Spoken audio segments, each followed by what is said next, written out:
Alright, so I'm going to give you guys my life story with well, you can read. I'm going to give you guys my life story. So, when I was a little kid, I was about I didn't change much, but I was about that big. I loved kicking ass. You could ask my mother back there. I loved kicking ass, but there was one day where I was performing at a casino. Real fun. It was Camelot Casino, and it's a nice place. Had a little stage over here. Had the camel over there, it's kind of shaped like that. And there's one thing that I remember very clearly from that night, aside from getting punched, other things. And the one thing was that there was one moment before the show even started, was that everybody said, basically this side of the stage from what I could see, is that everybody just stood up, either put their hand on their chest, and took off their hat. I don't know what the hell was going on. I was just ready to punch someone in the face, kick an 18-year-old or something like that. I was just ready to start, and all I heard was music. Some woman singing, and I was confused. So I kind of pushed that aside for the time and went along with the night. But as I was going home, there was one phrase that just kept on going over and over and over in my mind. And the rocket's red glare. I didn't have any idea what the hell that was supposed to mean. But for years, I had been repeating that phrase, trying to find to what song it belonged to. And then I joined the elementary school choir, where I finally found out the stupid name. And it was the national anthem of the United States of America. And they're funny, I get to sing that every day.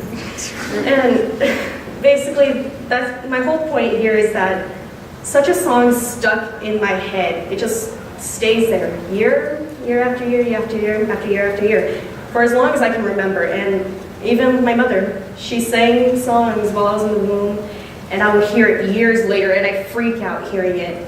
I've heard this, I've heard this, I've heard this, I swear to God, Mother, I've heard this. And I started freaking out, and she says, yeah, I sang it to you. Didn't even know.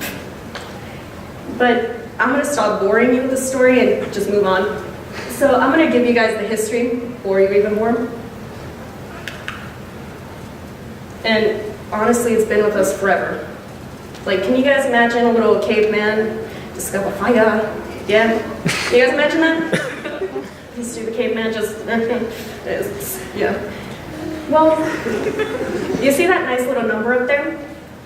42,000 to 43,000? That's how old the oldest instruments are. And that's actually a flute. Those two little holes, yeah, that's all it is, it's a flute. That one is specifically made out of mammoth ivory. That's how old that thing is, mammoths were around. And at the time, those things were usually made out of mammoth ivory or bird bone, tiny little bird. And yeah, eventually we started getting more fancy with them. We're making them out of nickel, out of gold for the rich guys. And this is the fun part. To think that even with a supposedly stupid Neanderthal, we somehow got an instrument that he's figured out that punching these little holes at each end, punching a few little holes and blowing into it, it made noise. And this is where it's gonna start getting a little interesting, I swear. I'm gonna talk about our minds. Criminal minds, let's go for it. It can actually help us. You know how you guys are having, like, struggling a little bit with class, I don't know, getting the subject, something like that. Oh no, I'm failing that one class. Well, this can actually help you, where at the Stanford University School of Medicine, actually, it's been discovered that they play these symphonies for their test subjects, about 17 of them, few women, few men, and none of them had music experience. Yet it was discovered that when they listened to this music, that it activated areas in their brain where, yeah, you would usually think whenever you're studying something. Well, whenever you're trying to pay attention to basically what's going on here, that part of your brain is going off right now. And when you're getting new information, you're taking this right now. Well, that's what the music did to them. It was activating this, and it was loading their brains into this, the new stuff that's coming in, let's try to organize it. And Mitzi Baker, this is a quote from the paper that I read, which was, typically in music, when something will come next is known. Because of the music's underlying pulse or rhythm, what will occur next is less known. So essentially, Mitzi Baker is actually trying to say that our brain, it gets used to the rhythm of the music. You get a nice little pulse beat or something, like you get used to it. And your brain is just recording that down. But the second a change in the music comes, it separates that piece, saves it, and starts saving again. And essentially, this is organization in your brain, where it's giving you, all right, this is where this part stops, but then it continues into this, and it continues into this. Essentially, like, to your favorite song, you know exactly when the phrases change, whenever the new beat comes in, you know the beat drop. Well, this is what's happening. And the thing is that this has been used. People started noticing these changes, and this is making things easier to memorize. So like religions, which is really hard to talk about music without including that thing over there. And religions actually use this in hymns. So whenever they're talking about the gospel or something, they sing it. And it's a way of actually showing their emotion to a point that they can even express physically or facially or verbally. They just sing it out. And that's their way of showing that they love God, that they can do it. And this is the way of passing down the story if you don't have a book with you. And that's the way of passing it down. Even education. How many of you guys sang 50 Nifty United States? See, a few guys. And how about the ABCs? There you go, yeah. This is actually used in education too. Why? Like I said 1,000 times, how about a few times like that? That you can use it in education, which it can actually make things easier to remember, and try using it for your next math test or something. Try placing a little beat to the, I don't know, the equation. What was the Pop Goes the Weasel song for the There you go. See, it just makes it easier to remember things. And there's one thing that uses it all the time. Advertising. Advertising TV, they use it all the time. Like, you guys remember music from the theme intro of an old cartoon that you used to love, like Arthur, Fairly Odd Parents, a lot. See, I still recognize the face. And this is the thing, they know how it works in your brain. They know that your brain is listening to this and saving it. And the more you listen to it, the more you practice it, it's going to keep on going. And yeah, there's another thing that it's going to help you with, along with the education, which is what I'm ending off with that, is that you can have stress. And that is one problem that most of us already had, where we go on breakdowns and we're over, like, everything's just piled on. It's just too much. And it's actually been shown that it can actually help you with your stress, where music with a slower tempo and like not too fast, not too many changes in it, not even with like few words or words that are kinder instead of the usual stuff that's going on right now, that music like this, it can actually show to actually slow down your heart rate, where it can actually calm you down and give you at least a few moments of peace.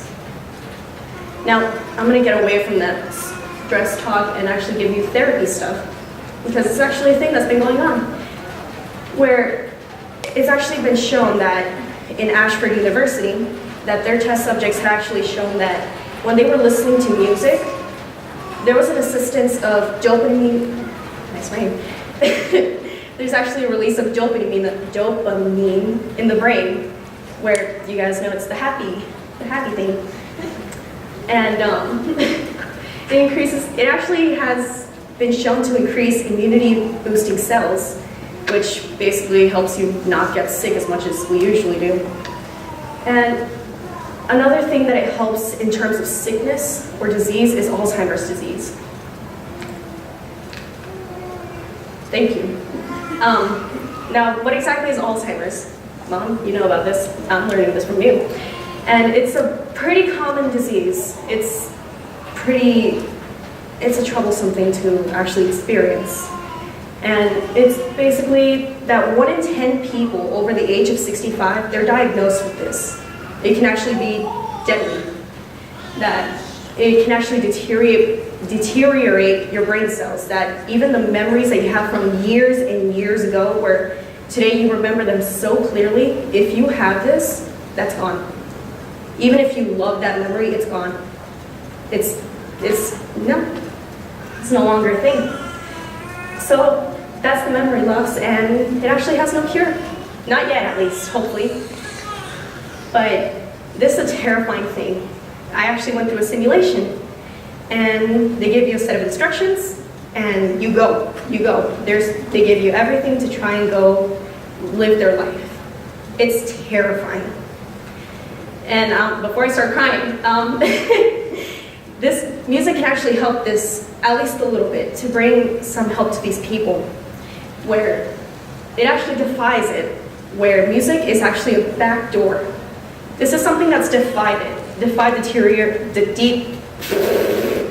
deterioration, that's a difficult word, of your brain cells, where they've actually heard this music and they've actually perked up. They've started like dancing, they get happy, they snap, they do everything. And that's what it helps them be able to be social again without being locked into themselves. They can actually move again, which is something extremely difficult. And basically, it just lets them have a chance of being human again, to actually be that person before they were 65. And not only are Alzheimer's patients benefiting from this, but veterans too. This was actually tested in the 1950s, and it actually was the beginning of music therapy, where the treatment types that the Korean War, actually, the treatments that they received were vocal training, so they can actually sing out, they can do anything they want with their voice now. They were given instruments, either physical or electronic or some kind of instrument to make music. And they can also just sit down and listen to music together, or just alone in a room. And again, this has been the test that actually showed that dopamine is released, that it actually helps them out. It'll relieve their stress, and it helps them out so much. And finally, I'm like on the brink of crying right now, so I'm sorry, but here's Unity. I'm sorry for the blurry picture, but this right here, this is an experience I had just a week ago. Like, not a week ago, but just a little while ago. These two ladies, and their fans, they've been known to be at war. Like, these two ladies were at war. And my mother over there, Mom, how long have you been listening to these two ladies? 30 years. 30 years? They started when they were 15. They're 50 now. And they had a concert to show that there isn't hate, to show that music can actually bring people together. This was at the Pepsi Center.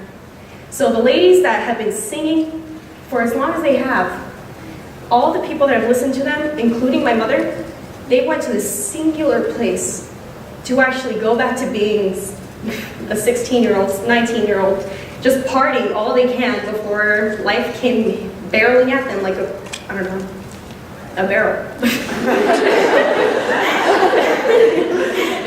You're my English teacher, but I'm not that creative. But that's essentially what these two ladies were doing. They were uniting their people again in a world that seems to be just crumbling apart. They actually brought together their people and showed them that there can be love from a previous war. And I'm gonna get you guys away from a culture that's unknown to you guys and show you a place that you've probably seen before. You guys seen this place? Yeah? Have you guys gone here before? Yeah, you were packed in this, not so tiny, but it was a pretty small place considering how many people can be packed in there. You're standing side by side to a random stranger. Now, would you guys ever do that in another kind of setting where you don't know the people at all, yet you're going in a room, you're going in a stadium, and you don't know them. You're just gonna stand there and watch a single person way down at the bottom of the stage. Would you guys normally do that? No? No. Yeah, that's the thing. This is the kind of thing that can bring people together. You can bring you to a random place that, honestly, it brought me to places that I never even knew about. Yet, it can bring so many people, all these individual people standing here, they came from many distances to come and see a band, a single person, somebody to perform. And that's amazing to me. Now, you gotta think about this, because that's something that's spectacular to me. And at the same university, actually, Stanford University, I found about the dopamine. Well, the same 17 subjects, no experience, they were actually shown that along with the dopamine, along with everything else that's been shown, they've been synchronized. Oh, I have a mic. Whenever they were listening to the same music, and I'm assuming that these were in different areas, they listened to the same music and they were synchronized. Their heart rates, their brain, like the waves of their brain, whatever, they were all synchronized. They were all together as one person. And even basically I've been in that situation where I have risers over here, we have a stage set up, people are singing. All those people have the same heart rate going at the same time. All these people that were about 50 people on one place right here, they can all be set into one person, one singular person on the stage, all due to this. It's something amazing. And before I let you guys finally wake up, I want you guys to just try and bring in music a little more into your life.